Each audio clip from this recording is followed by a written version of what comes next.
Welcome to In 20XX. This series takes the listener, year by year, into the future. From 2040 to 2195. If you like emerging tech, ecotech, futurism, perma-culture, apocalyptic survival scenarios, and disruptive science, sit back and enjoy short stories that showcase my research into how the future may play out. Tanner watches one of her tennis matches on the screen. This room is tiny, even for hospice. But this is just a visit. She won't be here for long even if the experimental treatment pulls her back from the grave. She went through treatment for cancer 10 years ago, and last year, when she felt a growth in her armpit, she ignored it. She didn't want to fight cancer again. Also, she wanted her kids to have some of Benny's money after she passes on. Her private insurance found some viable reason to kick her off the last time she had cancer. Her kids deserve the 2 houses, the yacht, and investments.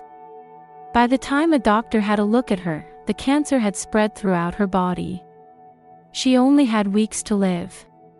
Her doctor told her about an experimental treatment she could volunteer for, all expenses paid, and a promise to make her last days as painless as possible. Even her funeral would be paid for. So here she is in a little room. She holds her photo album in her lap, open to the photo of Josh and Lynn at the beach house. It has always been one of her favorites. It looks like an old Eddie Bauer magazine ad. The promises of youth adorned with fine wool and sunlight. No use setting framed pictures around this room. Her son Josh was exposed to the media weapon. He still goes to work, but he twitches and loses focus on the conversation when he and Tanner vid. He lost that aura of innocence. With time, he should get the best treatment and recover. Her daughter Lynn says she wasn't exposed. What are the odds? It was always so hard to pry Lynn's eyes from screens. When footage of one of Tanner's matches shows her kids in the stands, Lynn is always looking down at a foldable, oblivious. At 69, Tanner is the youngest of what she has overheard the staff call the first group. She takes a walk in the afternoon. Her building houses the first group. The other buildings appear vacant as far as she can tell. Mountain ridges stand tall all around. When she went on a walk yesterday, she saw a buck. Marvin rests in a fully cushioned rocking chair watching a screen that plays an episode of Good Times. The TVs here never play commercials. At age 74, he gets a haircut once a week and likes the feel of his afro cut short, small mercies after 2 years of chemo. This room is larger than the one he rented. It was only big enough for a couch and TV and could turn into an oven in the day and an icebox at night. They told him if he took this deal, he could only use the internet with a chaperone. But they said they could treat the pain, and they didn't lie about that. He knows he isn't all there anymore, but the pain is way over there, trying so hard but unable to reach him, instead of right up in his face, screaming. The building, one of many, reminds him of the hotel he worked at in Baltimore, with long halls and many floors. He doesn't know how many floors, but it's a lot. Every window he's seen out of has mountains and trees. Mountains and trees, that may be one of those VR effects. Probably not, but it may be. Someone touches his arm. The face of that Indian woman stares at him. She speaks loudly. He may not hear, but he can feel her voice on his cheek. Nurses bring in a wheelchair. Dr. Bora, middle-aged with her dark hair in a bun, walks Tanner into the gallery. The shape of the room reminds Tanner of the cafeteria in the building where Benny once worked, grand but unadorned. Beds and medical equipment fill the room. She suddenly wants to pull back. She wants to walk backward and leave this room. She begins to shake as if she is overcome by cold. Bora takes her hand. It will be okay. Tanner always operated by reason, feelings be damned. She makes herself follow Bora and lie in the bed. She closes her eyes and tries to calm herself as a nurse hooks up a drip line and sensors. Her fear makes knotted aches throughout her body. Clinicians lead other elderly to beds. The other patients seem further gone than she. But it's an illusion. Her cancer has spread all over. Many of these patients will live longer than her even if they look over 100. It feels like mercury forces its way into her veins. It begins to hurt. Parts of her insides pulsate. Though it's only a drip line, it feels like the solution is being pushed into her, pressurizing her from within. A buzzer goes off near her head and a nurse runs over. "Are you in pain?" She nods. The nurse calls an anesthesiologist who gives her a shot. In the 48 hours that follow, she mentally checks out. This is the end. The house of cards that life is built of must come tumbling down at some point. They strap her down. She hardly remembers any of it. When she wakes up in her room, she can't find any drip line or tubes down her nose. Her body feels in one piece. She remembers who she is. She doesn't even have a headache. Taking a chance, she tries to sit up. No problem. When she touches her face, the texture feels weird, tiny bumps, way too many tiny bumps. Marvin has been in a lot of hospital rooms. This one is like an auditorium, and everything is new, nothing like the inner city hospitals, crowded, cramped, and full of noise. They have him lying in a bed. He can see other old people in other beds. When a doctor or nurse walks somewhere, one of the pieces of hospital equipment stands and follows. Robots, with so many people in the world, is there enough room for all the robots? A male nurse comes up to his bed and talks to him while he hooks Marvin up to a drip bag. The man's lips keep making the same shapes over and over and he squints at Marvin. Marvin says, "I can't hear you." A woman, maybe as old as Marvin, comes up to the bed, scribbles on a foldable and shows it to him. "Are you in pain? Do you have any discomfort?" Marvin nods, then switches to shaking his head. "I'm okay. I'm good. I'm good." Instead of taking him back to the room, they keep him there for what must be days. They shut out all the overhead lights and place a small light by each bed. What was an itching continues to sink deeper and deeper into him. During his chemo, pain showed him all the inner regions of his body like a devil giving him an extended tour of all the locations in a vast hidden kingdom. The itching he feels now visits, one after the next, all those locations. The itching heats up and burns. He tries to stop from crying out. People stand over him and one taps a needle, then gives him a shot. When he comes to, he's in bed in the room they gave him. Two TV characters talk to each other on the screen. The door is open and someone is out in the hall. How? He can hear them, ever so slightly. He hears the tiny noises of human voices. The TV too. He can make out the sounds from the TV. What madness is this? How is it possible? They flew his chair in this morning and now Ed lets his head sink back on the headrest. No matter where it is in the world, his chair smells the same. Home is where his chair is. He smiles wryly. Alto enters and with a squeak of latex gloves, he hooks Ed up to the machine. "Are these apartments to your liking?" Ed says, "Yes, they're fine." On the otherwise transparent screen stretching the wall in front of him, a blinking icon containing an 8 lets him know how many times his wife has tried to reach him. Alto hands him a paper cup of syrup that he swallows.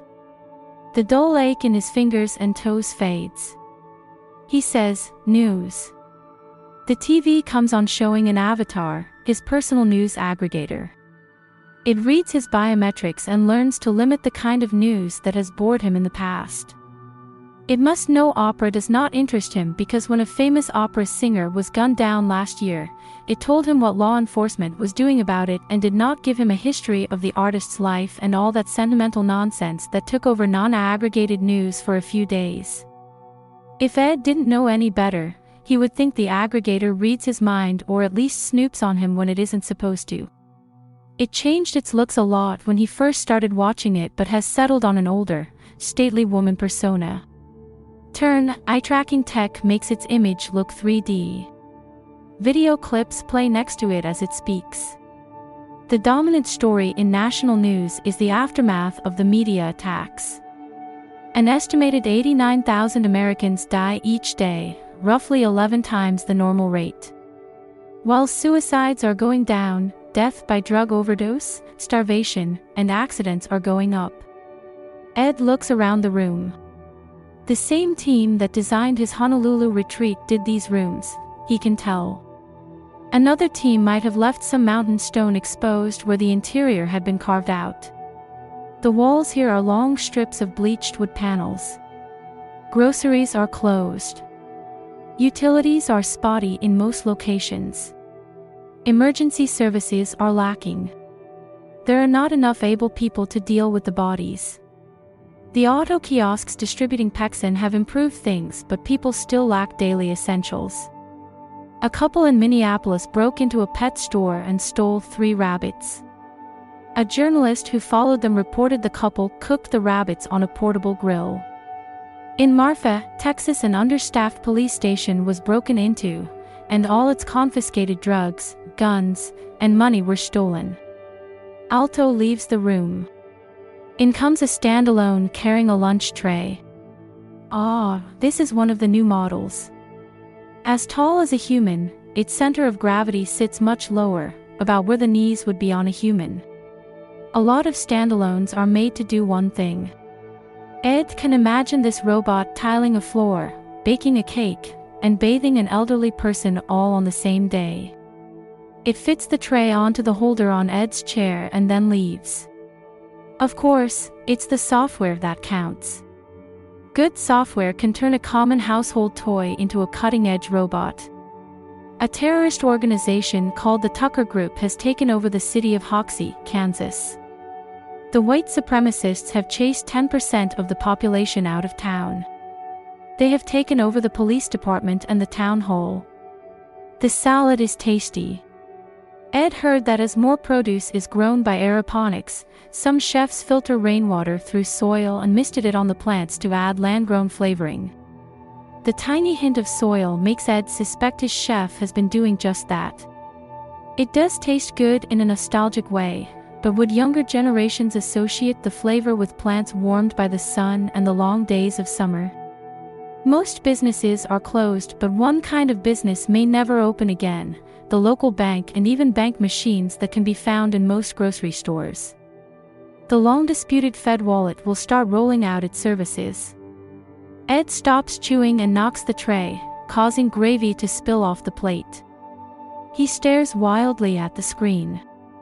When President Hunt touted the advantages of a federal cryptocurrency, most people didn't believe she would go through with it even if the House and Senate would allow her to. Banks are big money, and having most of their services rendered obsolete made Hunt an enemy of banks long before she ran for president. Blockchain software will maintain the integrity of transactions and holdings. Unlike cryptocurrencies, users of Fed Wallet must join with valid IDs.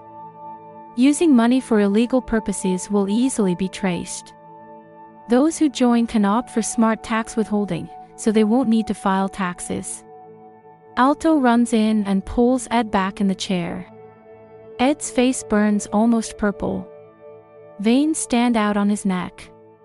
He murmurs in disbelief, "They can't do that. We have people keeping that from happening. Will this financial tsunami cause a market collapse?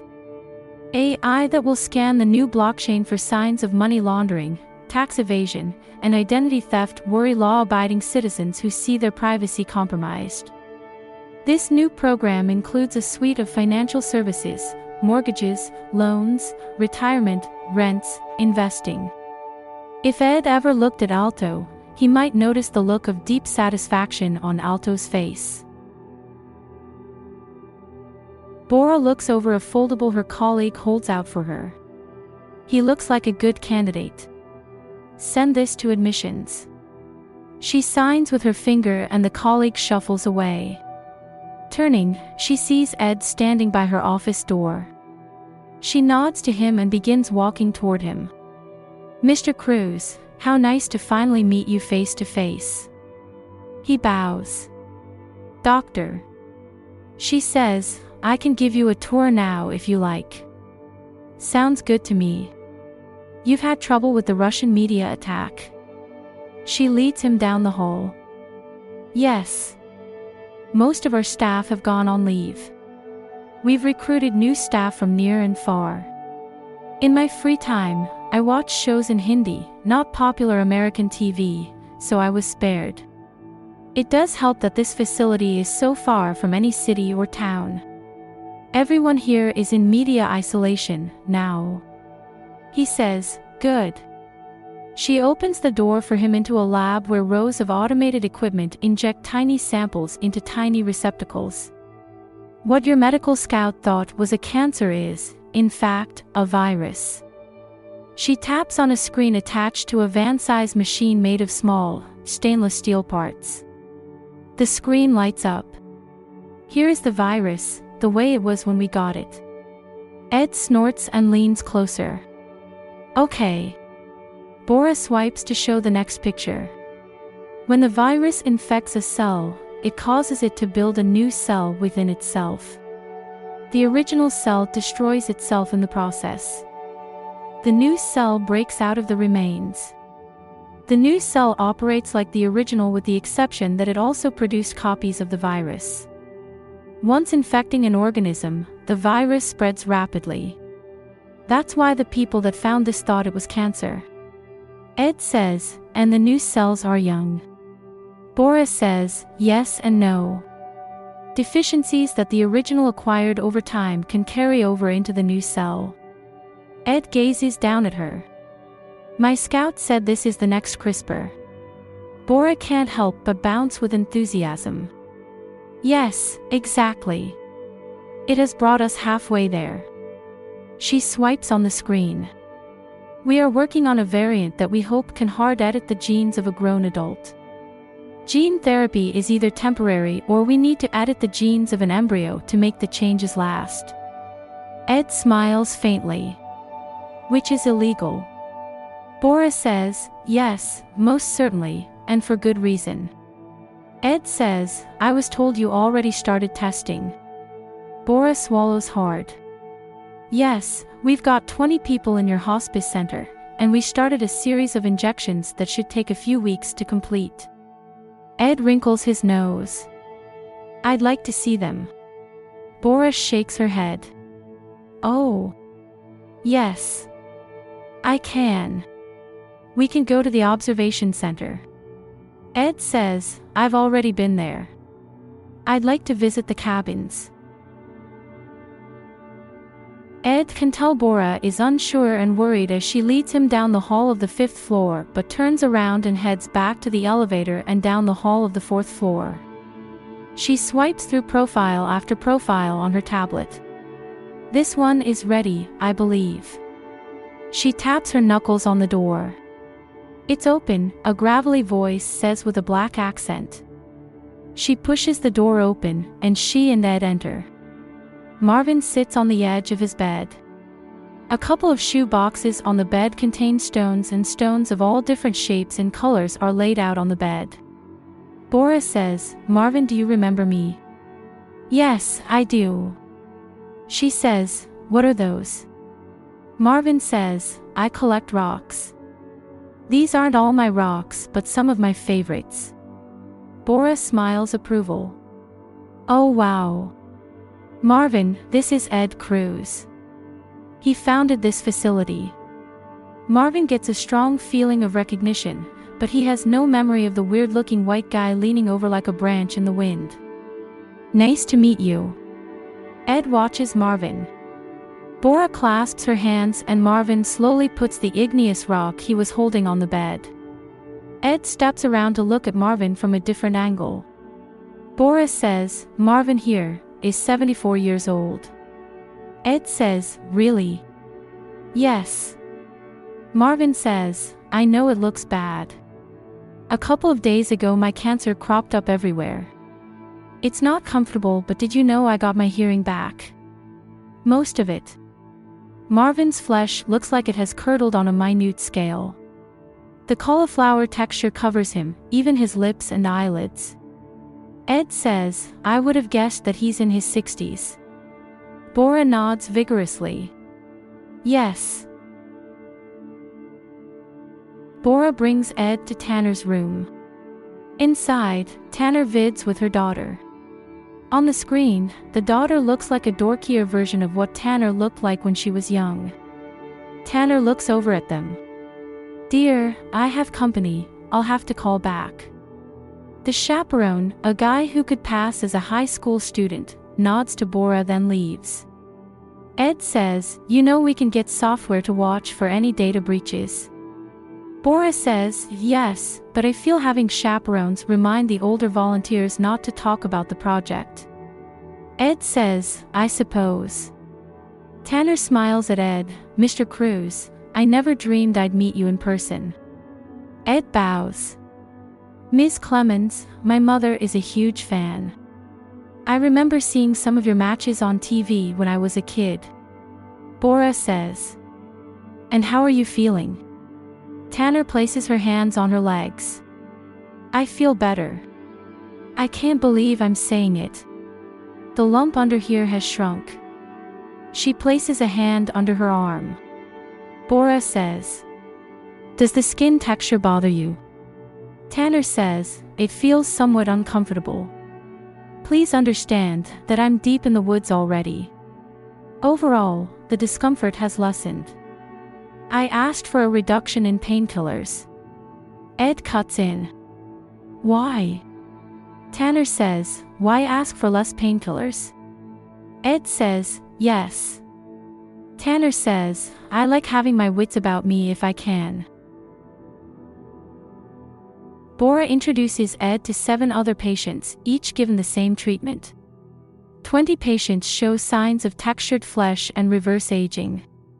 Ed leaves Reprieve Hospice and goes back to dealing with saving his companies when so much of his staff call in sick, many never to return to work again.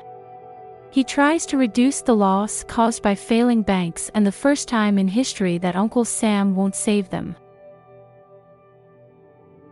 Bora gets a late-night call. The man on the other end says, we're losing one. Bora gets out of bed. Who is it? He says, Mary Bridges. She searches for a pair of pants. Try to keep her alive. He says, I just got word, another one needs critical care. By the time Bora enters the building, 5 patients have pressed alarm buttons. In the middle of the night, they wake up and move the patients to the gallery. Most are confused but compliant. Whether they can walk or not, they are brought in wheelchairs then placed in beds and examined. By the next morning, 2 have died. Autopsies reveal that the virus caused the deaths. Half the others show signs of new, unstable stages of the growth. They suffer from internal bleeding, overwhelming pain, and in some cases organ failure.